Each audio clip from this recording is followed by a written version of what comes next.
नमस्ते। मेरा नाम शुभम है और आप मुझे ब्रेन ऑफ बिहार पे देख रहे हैं। इस वीडियो में हम आप लोग को अपडेट देंगे सहारा इंडिया के केस से रिलेटेड।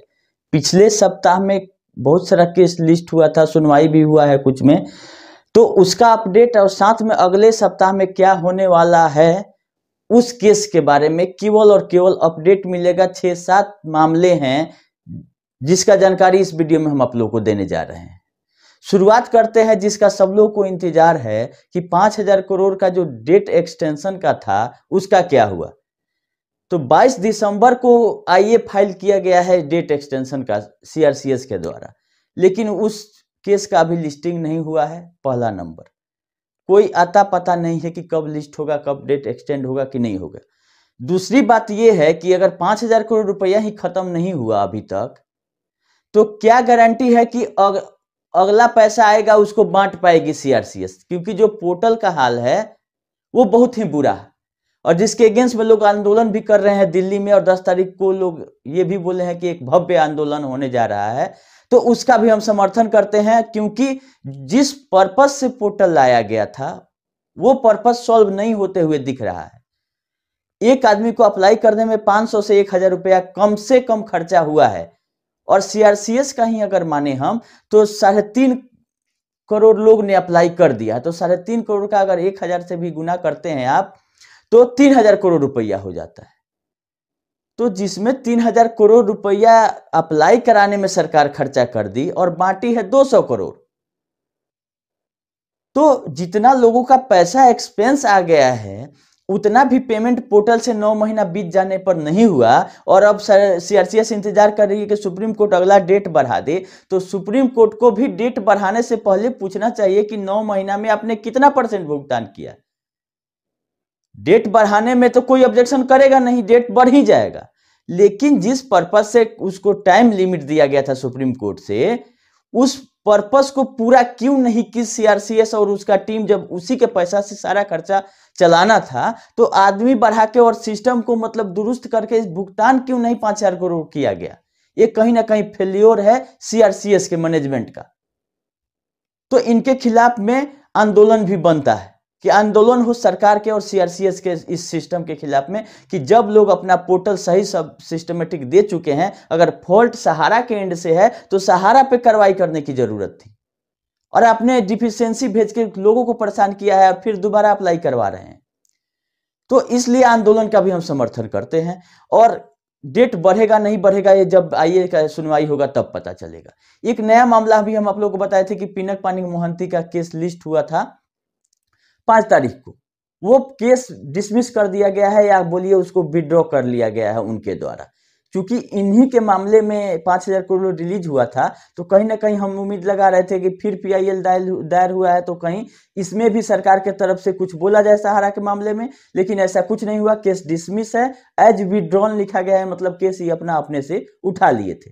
ये अपडेट केस का खत्म हो जाता है। तीसरा एक अपडेट है सिक्योरिटीज अपीलेट ट्रिब्यूनल से। सहारा इंडिया कमर्शियल कॉरपोरेशन का 14 फरवरी 2023 में ही सुनवाई खत्म हो गया था और ऑर्डर को रिजर्व रखा गया था। फरवरी से आज तक हम इंतजार कर रहे थे कि कहीं ना कहीं इस मामले में अपीलेट ट्रिब्यूनल का ऑर्डर कुछ आता है कि क्या करना है। 14,000 करोड़ का मामला, वो भी एससेबी के अगेंस्ट में, ऑर्डर को रिजर्व रखा गया था, लेकिन एकाएक 5 जनवरी को केस का नया डेट पड़ गया था।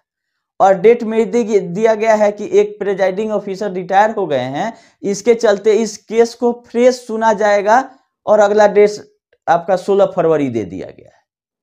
अब क्या सिस्टम है सुनवाई का, केस का, कोर्ट का, ये समझ से परे है आम आदमी के। फरवरी में ही ऑर्डर को रिजर्व रखा जाता है, फिर जनवरी 2024 में लमसम 11 महीना बाद केस खुलता है और बोला जाता है कि फ्रेश केस को सुना जाएगा। तो उस समय उतना सुनवाई हुआ तो किस चीज का हुआ? क्योंकि कहीं ना कहीं कानूनी पेच का फायदा सारा इंडिया उठा रही है और कोर्ट और सिस्टम इसको उठाने दे रही है, तभी उठा रही है, क्योंकि अभी भी कमर्शियल में कुछ लोगों का पैसा जमा है, जिससे कि हम नजर बनाए हुए हैं कि क्या होता है। खैर, अब देखिए अगला डेट में क्या होता है। ये रहा मामला।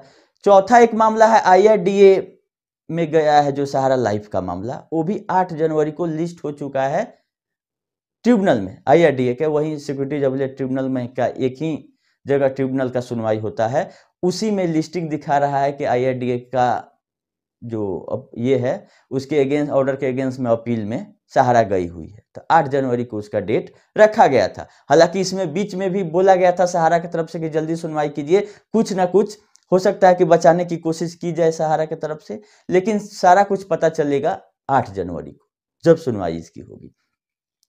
एक और मामला हम आप लोग को बता देते हैं, सहारा लाइफ हो ही गया, प्राइम सहारा प्राइम सिटी होम्स करके एक मामला सुप्रीम कोर्ट में है, और वो मामला इसलिए बताना जरूरी है कि उसमें बोला गया है कि एम्बार्गो कंपनी पर और ग्रुप पर मूवेबल और इमूवेबल प्रॉपर्टी पर आज तक है, और ये 2023 के नवंबर में 21 नवंबर का ऑर्डर है, उस केस में बोला गया है कि क्योंकि इसका सहारा का भी मामला बहुत सारा है, तो जो रियल एस्टेट का, जैसे कि अभी एक रिकवरी सर्टिफिकेट जारी हुआ था जिसके अगेंस्ट में इसका ऑफिस सील किया गया था, आप लोगों को पता है कि 2 करोड़ का भुगतान दी तो खुला, टोटल 14 करोड़ का मामला था। इस तरह से 200-300 करोड़ का मामला चल रहा है कोर्टों में फ्लैट से रिलेटेड।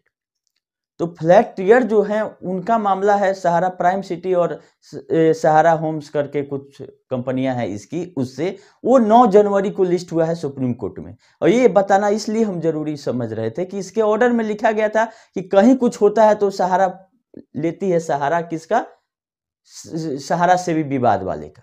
तो सहारा से भी विवाद के बारे में इस ऑर्डर में भी बोला गया था कि उसी के चलते डिले हो गया फ्लैट बनाने में या चाहे पोजीशन देने में, और पैसा ये उठाई हुई थी।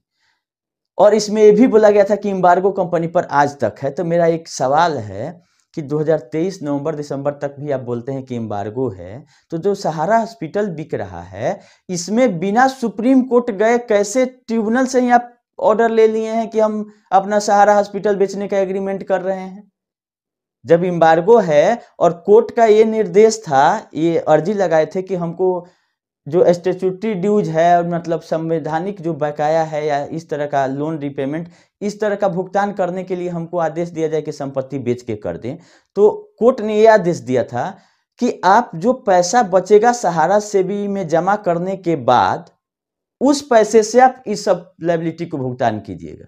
इसका ये मतलब हुआ कि सबसे पहले आपको सहारा सेवी में 24,000 करोड़ जो प्रिंसिपल था सुप्रीम कोर्ट का आदेश, वो पूरा करना था। उसके बाद भी ही कोई आप संपत्ति बेच के किसी और का पैसा दे सकते थे, चाहे वो लोन हो, चाहे TDS हो, चाहे इनकम टैक्स हो, चाहे कुछ भी हो। सरप्लस पैसा से बोला गया था कि आप जमा कीजिए, ऐसा नहीं था कि आप बेच के दे सकते थे। तो इसमें पिरामल का अगर पैसा फंसा हुआ है, DHFL का अगर पैसा फंसा हुआ है सहारा हॉस्पिटल में, तो इसको सुप्रीम कोर्ट जाने देना चाहिए था मैनेजमेंट को। तो ये बेचने के लिए अपने आप परमिशन कैसे ले लिया गया था कि जो इसके सस्पेंडेड डायरेक्टर हैं सहारा हॉस्पिटल के, वो बोले हैं कि हम एग्रीमेंट फॉर सेल कर रहे हैं, इस हिसाब से इस हॉस्पिटल का भी पैसा बेच के सुप्रीम कोर्ट के सहारा से भी विवाद में जमा होना चाहिए, और पिरामल को भेजना चाहिए था सुप्रीम कोर्ट कि आप जाके सुप्रीम कोर्ट से ही पैसा लीजिए, क्योंकि ये मेरा मामला सहारा सेवी से है। तो इस मामले में आप अपने से आगे आके ऐसा कैसे ट्रिब्यूनल से परमिशन ले रहे हैं कि हम हॉस्पिटल बेच देंगे, और क्योंकि लोन में है और 940 करोड़ में ही बेच देंगे। तो दोनों बात सहारा ही बोल रही है। एक तरफ बोल रही है एक केस में हाउसिंग वाले में कि सहारा से भी विवाद के चलते एम्बार्गो है, दूसरे तरफ बोल रही है कि हमको बेचने का परमिशन अपीलेट ट्रिब्यूनल दे दे। तो दोनों मामला एक दूसरे से मतलब मैच नहीं करता है, इसीलिए हम ये मामला आप लोगों को बताए। खैर और भी बहुत सारा बात है, लेकिन सब बात इस वीडियो को लंबा नहीं करेंगे। छोटा छोटा यही 4-5 अपडेट था कि 8 तारीख को सहारा लाइफ, 9 तारीख को आपका ये प्राइम सिटी वाला मामला सहारा का, और जो एम्प्लॉय लोगों का मामला था वो 22 जनवरी को है सुप्रीम कोर्ट में सैलरी वाला।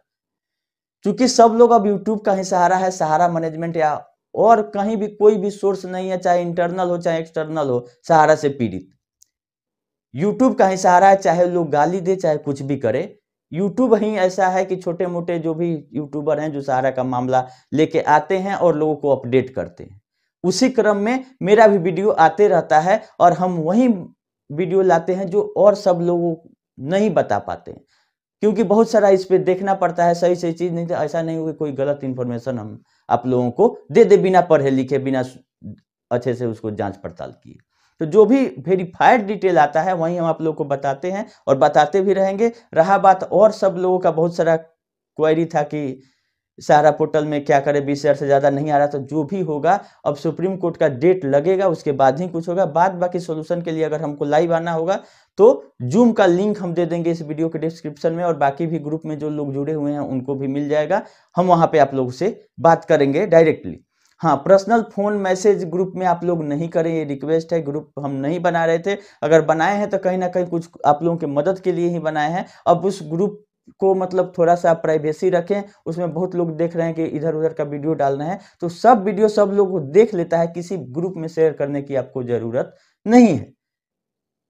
आपकी परेशानियों को हम समझ रहे हैं, लेकिन उसके बाद भी हमारे पास भी टाइम उतना नहीं रहता है कि पर्सनली कोई बहुत लोग फोन कर दे रहा है, मैसेज करता है कि इसका क्या करे क्या करे, तो हम सबका सोल्यूशन एक बार लाइव आके, इसीलिए जूम का हमने व्यवस्था किया है कि जूम में आके जिसका जिसका जो परेशानी है अगर हमारे से दूर हो सकता है तो उसको करने की कोशिश करेंगे। पर्सनल मैसेज ये और ग्रुप में इधर उधर का वीडियो आप लोग नहीं शेयर करें।